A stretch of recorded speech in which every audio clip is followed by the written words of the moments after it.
بالکل سر تاسو که زه فکر وکړم نو د پښتو د افسانې په حواله باندې یو ډېر لوی نوم یې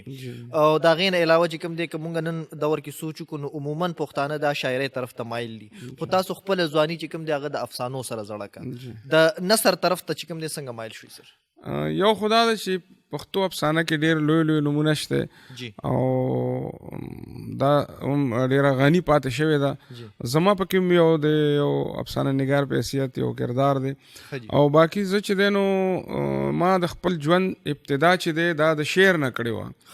او کله چې زه 12 نه 14 ته شوم او موږ له غوندې داسې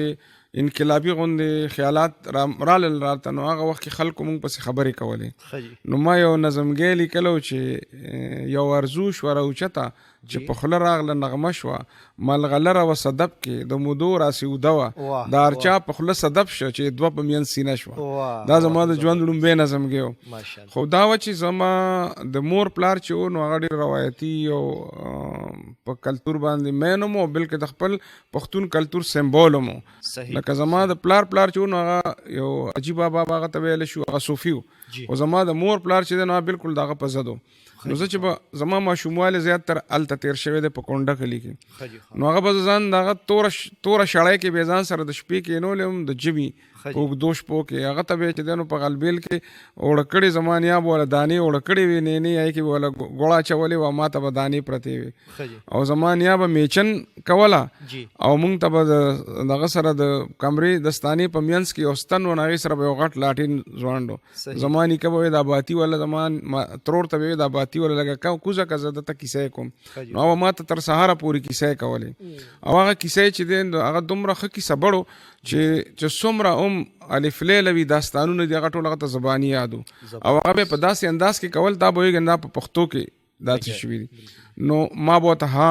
او کول چې کله به زه ما به چې ته جوټه وواله نو هغه به راته وي خربیشي اوده شوې نو ما به ورته بیا نه بابا ویښ یم نو زما خیال دی چې زما دننه زما لاشعور چې دی د هغه دغه کیسو د وجې نه د افسانو نه ډک شو د کیسو نه بیا زمونږ چاپېرچل کې چې کوم دی نو ما ته بیا کیسې ښکارې دی لکه تر دې چې د اجرو مجلسونه به کېدل نو هغې کې به هم چې کله مجلسي د دغه کیسه شروع کړه د عجب خان اپریدي کیسه شروع کړه کله به چې کوم دی نو د نور څه د رامداد خان کیسه شروع کړه نو هغه به یا د یوسف خان شربانو نو زه به هغې ته لکه ډېر زیات چې دا ټیپونه راغله نو زه به ورته بالکل داسې ناست وم او زما د وروڼو تره زامنو به چې زه تنګولم نو هغه به شور به یې جوړ کړ نو مطلب چې زه دې ته داسې مایل شوم نو ما بیا چې کوم دی نو هغه لاشعور ناڅاپه غړو نو ما بیا د کیسې لیکل شروع کړل او چې کیسې مې ولیکلې افسانې مې ولیکلې او د یو عالم او صحافي اوس مړ شه خدای دې وبخي عارف سرحدي نو هغه ته مې وښولې نو هغه راته وي چې دا خو ډېرې خطرناکې کیسې دي او د دغه کې چې دی امباډیر کې یو خطرناک پیر دی هغه څخه به زو په دغه به ترنه لیکل اخلو نو بیا مونږ چې لاړو سلیم راز صاحب څخه نو هغه ته مو کتاب پرېښود هغه ول نوم لینک روډ کې خود او کتاب مونږ بیا چاپ که په 1991 کې زما د افسانو زه ادب ته چې راتلم نو ترخ کې مې کتاب هم او بیا چې کوم دی نو په دغه کال زما واده هم شوی دی په دغه کال زما وړومبی کتاب هم چاپ شوی دی نو بس دې طرف ته رالم او بیا ما دا وګڼله چې دا دور داسې دی چې دا د سپیشلایزیشن دور دی لکه د یو سترګې هم 4-5 سپیشلیست دی اوس نو ما وی چې یاره کوم کار ته ښه کولی شي یو خو هغه نثر دی په نثر کې بیا فکشن دی او دویم دا چې پښتو ته د نثر زیات ضرورت دی د علمي او د ادبي نثر دواړو ځکه چې موږ سره د نثر فقدان دی زموږ د ژبې مارکیټ نشته نو چې کوم ژبې مارکیټ نه کې خلک شاعري خو ډېره اوري که د اورېدو شی هم دی که نه خو دغه پکې کم وي نثر نو ما وی چې موږ پکې خپله برخه واچو. زبردست سر د نن دور د افسانې د منظرنامې نه څومره مطمئن یې تاسو؟ نو زه خو دا ګڼم چې په پښتو کې په دې 13-15 کالو کې په ځوانانو کې 2-4 ډېر ښه افسانه نګار مخې ته راغلی دی خو زه بیا هم دا ګڼم چې که چېرې موږ د نړیوالې افسانې سره دا تقابل نه کو نو په هند کې چې او په پنجاب کې چې افسانه دی وخت کې په کوم ځای ولاړه ده نو زما خیال دی چې پښتو افسانه چې دا په مجموعي یا په عمومي حواله باندې چې دی نو دا ډېره وروسته ده اگر چې د دې 100 کاله وشو نو هغه شی هم اوس نشته چې موږ وایو چې ګنې دا ماشومه ده نو زه دا ګڼم چې اوس هم موږ سره او شاید د دې وجه دا وي چې د نثر تعلق دې سره چې یو ژبه د تعلیم ژبه وي چې یو ژبه چې د هغه روزګار سره تړلي نو یې کې بیا لوستونکي هم پیدا کېږي. نو شاعري خو په سیکل هم کېدی شي چې بنده په سیکل رواني او اورېدی هم په سیکل شي. او نثر دپاره خو د علم ضرورت دی، د پوهې، د مشاهدې. نو افسانه هم چې دا نو هغه په کار دا ده چې زمونږ افسانه نګار نړیوال افسانه ولولي او هغه بیا چې دی نو د هغې هغه ځان غني کړي د فکشن په حواله. دلته کې زه ګڼم چې په پښتو کې 80% خلک کیسې لیکي او هغې ته افسانې وایي. او زما دا خیال دی چې په هر فکشن کې یو کیسه یي خو هر کیسه فکشن نه ځکه چې دا یو آرټ دی او په دې باندې ډېر کم خلک پښتو کې پوهېږي. 3-4 کسه مونږ ویلی شو چې اوس ته دی چایي. صحیح. سر تاسو د پښتون دانش په نوم باندې ډېر لوی کار وکړو، دې ته مو فکر څنګه راو که دغې حوالې سره لږ اظهار خیال داسې وه چې دا خبره خو د مودو نه زما په مزغو کې وه چې یاره په اردو ژبه کې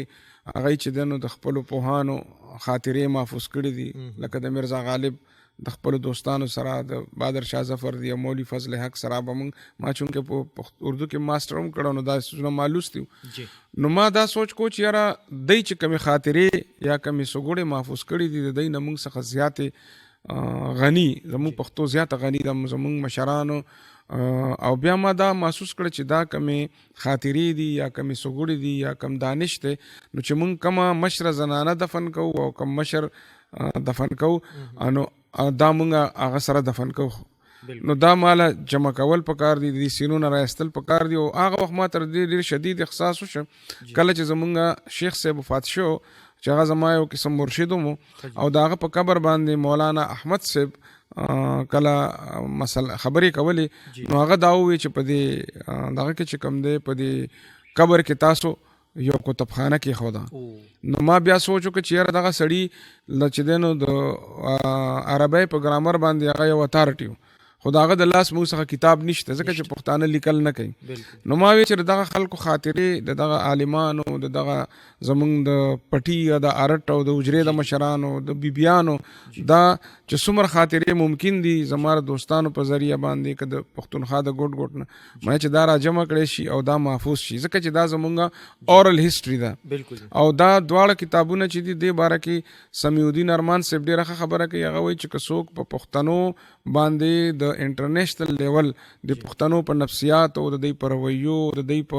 کیسه ګویۍ په دې باندې مقالې لیکل غواړي د دواړو کتابونو نه لس مقالې راوتی شي.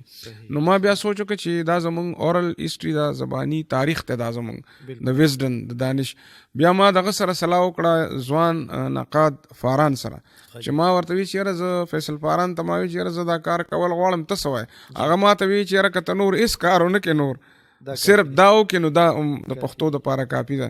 نو بس بیا ما چې یو چاپ شه نو ما سره ډېرې خاطرې پاتې شوې او سره ته نورو خلکو ووې نو بیا دویم زما دا خیال دی چې که چېرې موږ دې ته سنجیده شو نو زما خیال دی چې په پښتونخوا کې په سینو کې او په د نارینه او د زنانو په سینو کې کم از کم د 10 کتابونو مواد نور هم مشته دي. بالکل.